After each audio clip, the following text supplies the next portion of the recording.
क्या हो गया ये अपना व्हाइट हाउस डिनर पे? बैठे लाहौर बैठे की पता की हो गया है। ये तो बंदा पकड़ा गया, मैंने उसकी तस्वीर देखी है मीडिया पे जो अरेस्ट हुआ है। हाँ। और अब ये देखें उनकी जो इन्वेस्टिगेशन हैं वो क्या साबित करती हैं। वो बिल हिल्टन होटल में ही ठहरा हुआ था। ये पता लगा है कि वो 2-3 दिन से हिल्टन होटल में ही ठहरा हुआ था और उसने वहाँ गन फायर्स की हैं। लेकिन अब ये पीछे क्या है, ये इतनी स्टोरी तो सबको पता है कि मेरा मतलब है कि वो कैलिफ़ोर्निया का रहने वाला है वो। लेकिन इससे आगे कि उसको ये काम करने के लिए मुबश्शिर लुकमान ने भेजा कि नहीं भेजा, खुदा रहम करे और यार। क्या कितने पैसे आप दिए आपने ये सारा प्लॉट इस तरह सेट की करने के?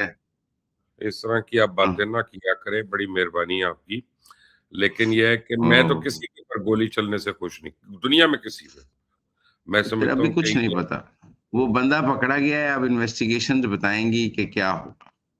असल में ये जो पॉपुलिस्ट लीडर्स होते हैं इनके साथ प्रॉब्लम होता है, जहाँ पे ये लोगों में अपना कल्ट भी डेवलप कर रहे होते हैं, वहाँ पे ये नफ़रतें भी डेवलप कर रहे होते हैं। वो मैं मोदी देखें, नेतन्याहू देखें, इमरान खान देखें, ये सारों में एक क्वालिटी तो है ना। यकीनन इस वक़्त उनकी अप्रूवल रेटिंग्स भी कम हैं, लेकिन अमेरिका में ऐसा कम होता है।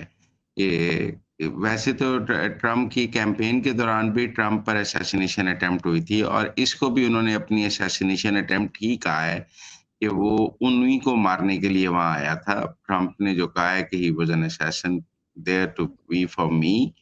तो एक उन पे असैसिनेशन अटेम्प्ट उनकी कैंपेन के दौरान भी हुई थी। याद है वो शूटर ने उनके ऊपर स्नाइपर ने शॉट लिया था, जो उनके कान के पास से गुज़र गया था। राइट। तो नॉट द फर्स्ट टाइम, लेकिन तब वो सदर नहीं थे, अब वो सदर हैं। दोनों सिक्योरिटीज़ में बहुत फ़र्क है। वो जब वो सदर आप कैंपेन में होती हैं तो सिक्योरिटी का वो लेवल नहीं होता। जब आप सदर होते हैं अमेरिका का तो सिक्योरिटी का लेवल बहुत डिफरेंट होता है। और हुँ। वो एक प्रेसिडेंट के डिनर में ये के होटल में ऐसा वाक़या होना यकीनन काफ़ी तशवीशनाक है। मेरे मुज़म्मिल साहब, ख़्याल में इस्लामाबाद अकॉर्ड का क्या बन रहा है? ईरानियंस जो प्रपोज़ल्स दे के गए हैं, वो अमरीकियों को काबिल कबूल नहीं है, उस पर तो नो ही है। जो भी ईरानियंस के प्रपोज़ल्स हैं regarding the ceasefire and the peace pact, वो अभी अमरीकियों को काबिल कबूल नहीं है। मुझे ईरानियंस की ये देखें, जब ओमान में भी मुज़ाकरात थे, तो ईरानियंस खुद डायरेक्ट अमरीकियों के सामने बैठ के बात नहीं करते। वो सालस को बीच में इस्तेमाल करते हैं कि जी ओमान में भी वो सालसों को इस्तेमाल कर रहे थे। एक कमरे में ओमानी फ़ॉरेन मिनिस्टर आता था, वो बात सुनता था, अगले कमरे में जाता था, वहाँ से बात सुनता था, वापस आता था। अब भी वो यही कर रहे हैं कि जी वो पाकिस्तान को बात करते हैं, पाकिस्तान अमेरिका को बात करता है, अमेरिका पाकिस्तान से बात करता है, पाकिस्तान ईरान से बात करता है। मेरे ख़्याल में ये उनकी डिप्लोमेसी का कोई अच्छा तरीका नहीं है। जब आपने टॉक्स करनी है तो व्हाई इनडायरेक्ट? भाई आपका और अमेरिका का मामला है, आमने-सामने बैठे हैं फैसिलिटेटर, आपको आपका मसला यही है ना कि आप वाशिंगटन नहीं जा सकते और वो तेहरान नहीं आ सकते। तो hmm. You need a third place. तो मेरे ख़्याल में इन्हें सेकंड राउंड में आमने-सामने बैठना चाहिए था। और ये जो बात थी कि हम आमने-सामने नहीं बैठेंगे, ये मामले को पेचीदा करने वाली बात है, ये मामले को सीधा करने वाली बात नहीं है। हुँ। अच्छा, मेरी तो राय अब में। आगे क्या लग रहा है आपको? हैं, मुझे तो आगे अभी क्या लग डेडलॉक लग मुझे डेडलॉक लग रहा है। मुझे अभी डेडलॉक लग रहा है। मुझे डेडलॉक लग रहा है। देखिए हर मुल्क की ईगो होती है। ईरान की ईगो है तो अमेरिका की भी ईगो है, अमेरिका की ईगो है तो ईरान की भी ईगो है। डिप्लोमेसी में आपने एक-दूसरे की ईगो का तहफ़्फ़ुज़ करना होता है।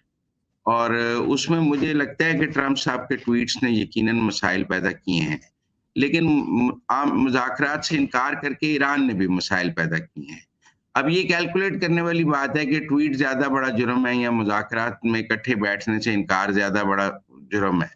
ये क्योंकि कुछ लोगों की ये राय है समेत मेरी कि war and talks go together. आप मुज़ाकरात भी करते रहते हैं और जंग भी जारी रहती है। और जब मुज़ाकरात कामयाब हो जाएँ तो जंग जो है वो रुक जाती है, मतलब इसी में कहते हैं कि सीज़फायर हो जाता है, मुज़ाकरात से पीस अकॉर्ड हो जाता है। तो अगर आप मुज़ाकरात से इनकार कर देंगे तो फिर जंग रुकने का कोई तरीका तो नहीं रहेगा, फिर कैसे रुकेगी?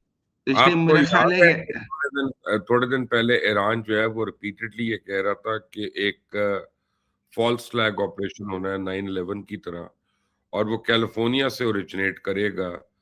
और कल जो ये शूटर इंसिडेंट हुआ, आपने खुद अभी कहा कि कैलिफोर्निया से था वो आदमी, तो आपको लगता है कि ये उसी चीज का हिस्सा है और इसके बाद जंग एक दोबारा से थोप दी जाएगी पूरे खित्ते पे? नहीं, डोनाल्ड ट्रंप साहब ने कहा है कि इस वाक़ये का ईरान से कोई ताल्लुक नहीं। Hmm. He has very categorically said that कि इस वाक़ये का ईरान से कोई ताल्लुक नहीं है।